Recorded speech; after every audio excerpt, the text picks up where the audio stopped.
I'm here at the Patch MK with Joe Gurney.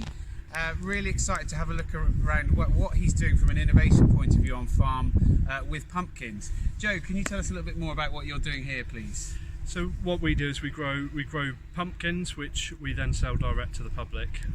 However, it's more involved than that. We're not just sort of simply selling them the pumpkin, we're selling them an experience. Through a lot of market research done especially on millennials, they've discovered that so it's something like 85% of millennials want an experience over a material good. It's the way they'd rather spend their money. So that's what we're trying to do. We're trying to give them the whole experience through different photo opportunities, different play opportunities for the children, food, drink. We do marshmallow toasting, all things like that, just to try and create that experience, and then hopefully that leads to sales of pumpkins. In the summer we then set up and we do the same premise, but we sell sunflowers. So it's exactly the same premise of an experience, but they can purchase sunflowers at the end of it, they can purchase wildflowers, and this year we just started growing zinnias. And then to add on to that, to try and increase our ticket price and our dwell time for people staying on site, we also added a maze this time, which is the first year we've ever done it. So that's what we're doing, yeah, just trying to create an experience. Well, that's brilliant. And how has this sort of helped your farming business overall? It's helped massively. I mean, I think it's the same with every diversification. You know, farming nowadays needs to be diversified. We need to have different avenues, and you know, it is starting to become more of a standalone business. However, it is at the moment still very involved and it's very entwined. You know, we're still using the machinery we'd use to plant wheat, or whatever. We're using that machinery to cultivate the ground.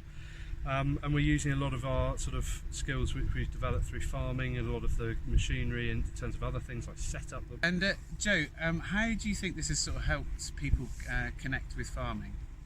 I think it's helped massively. I mean, I think that any sort of experience where a consumer gets to actually come and see where what they're buying has been grown is obviously going to help. And we do try massively to push the education side as well. We've got various boards around the site explaining how we grow them, explaining what different varieties are, explaining the work we do to look after them. So I think it has allowed people quite a good connection, and the experience of the day itself also gets people outside and out in the field, and that in itself is a good win, really.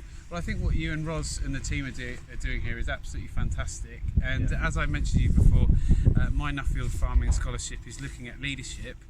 What does leadership mean to you? Mean to me, or what does it? Yeah, what does it bring to mind? What do you think is important? Important in leadership. Yeah.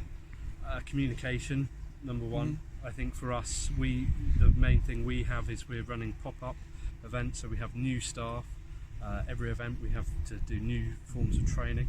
So communicating directly to the staff as to what they've got to do and what they've got to achieve is incredibly important. And I think what I try and get out of leadership is ultimately, I think, probably happiness. I think, because if we can lead well, the staff will be happy and the visitors will be happy, and if we can have happy staff and happy visitors, then that's going to massively benefit the business. Brilliant. Well, thank you very much, Joe, and I'm sure everyone that comes to the Patch MK will have a fantastic time. There's a real Halloween treat in store. Thank you. Pleasure.